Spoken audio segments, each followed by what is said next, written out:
ahing tung ding April som lenga sangni somni lethum kigin ni changin tangwal h how millianin abol hingpui tu mangnun nem gospel visual album honnale latna umding ahi a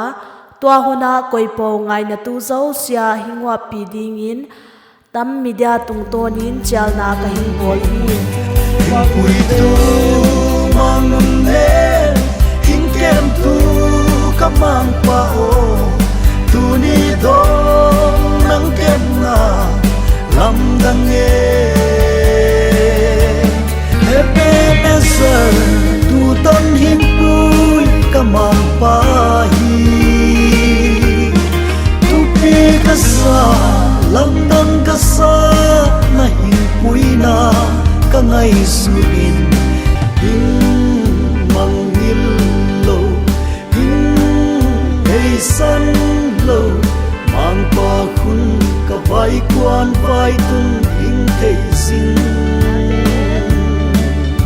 hing pa to yung nge hing tôi sang nge câu te hing hoai va lian mang pa ho anom emel bava anom sia katem veda hallelujah lalbaka fakang se nang kamang nahi nang kabel nahi lung kham mang ba na kabina pen nahi nahi puina keidi atupi e nahi puidan keidi alam dang ye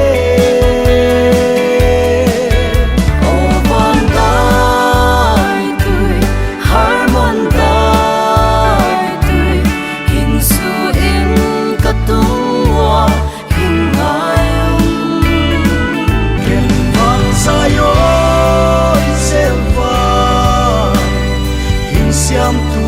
padil khanton hin hin pe tu padil pe mai ve mang pasianga o hin pan ve mang pasiang nang pada kalam lam cia nuam kasa nang pada kaki kau cia nuam kasa Ebenezer mang paning ngumpi tahen tang ton dong in naman hingpui len tahen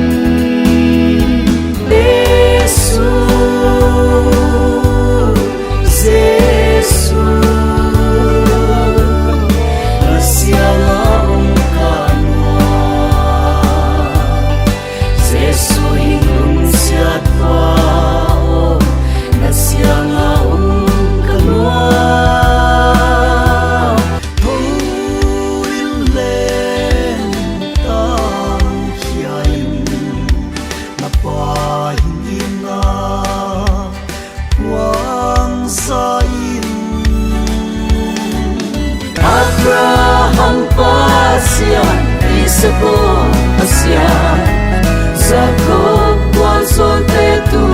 I pasian Ide ingay sosya kuning biyain Hallelujah oh ibang ipin amundi ngahile Gospel Centenary Hall Mini Auditorium Hebron Veng New Lamka Churachandpur